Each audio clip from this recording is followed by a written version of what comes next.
So piti ho zo se na bon chawin jan pha ama spen benin jan pha I mu sawa chukile tun tha azong awa choila te ho sado ki thedinga hon pha le dam na pha I biu pathi ka thang ba in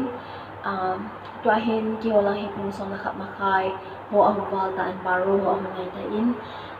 zong le ki ho adin ke adin in jan ho a he isa a le pitham cái mà ấy sự bùi định lâu hi na xuân hồi yong kule kun sa the hi na xuân hồi kule kun kam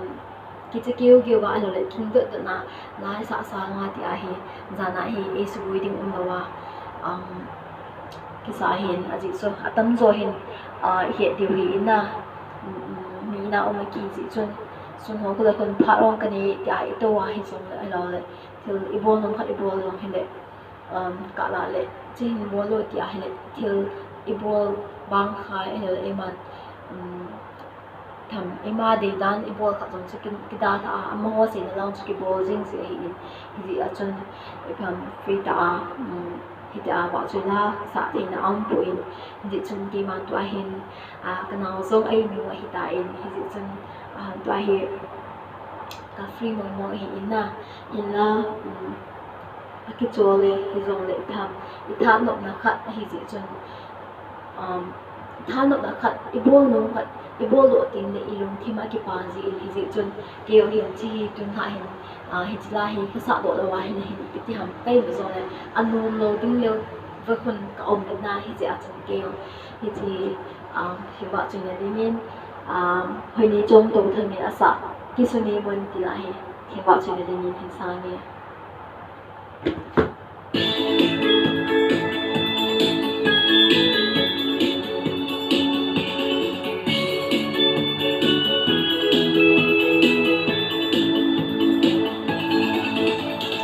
Kisu ni won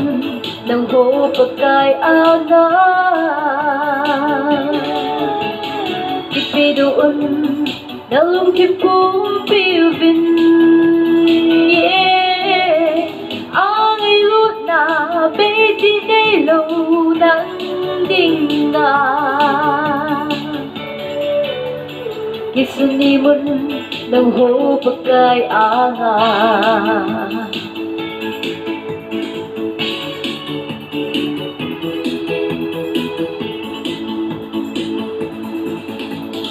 Umun ko le pai te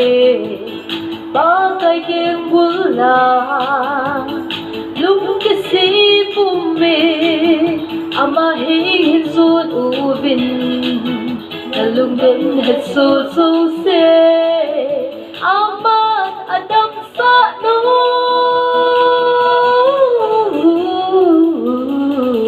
Kisu ni man nang ho pakai aga kipiduon daw kipum piuvin ang ilut na beti ilo nang dinga Kisu ni won nang ho pakai ana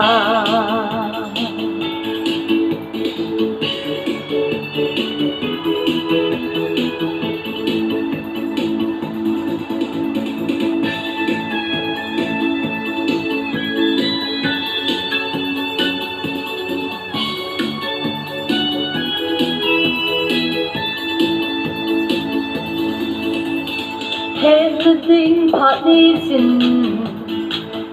thu đi sinh đi mà tô lao khô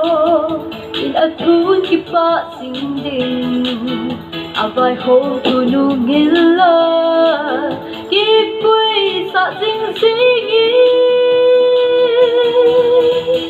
Kilat sa le hoi thô ba kai dia thế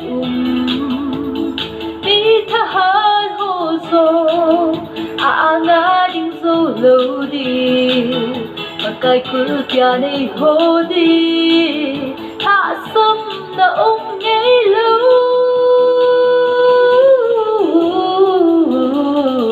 Kisu ni man nang ho pakai anga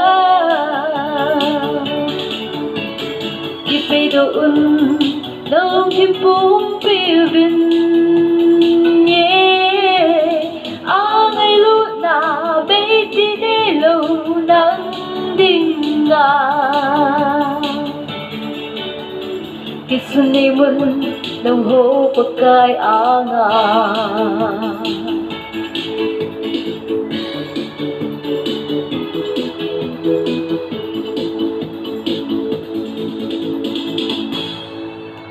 sa do na pathin bon chawali pathe bu pitahan video na vi a na ngai ho zo si suna ki pa na kahin pungin na bon chawin mangpha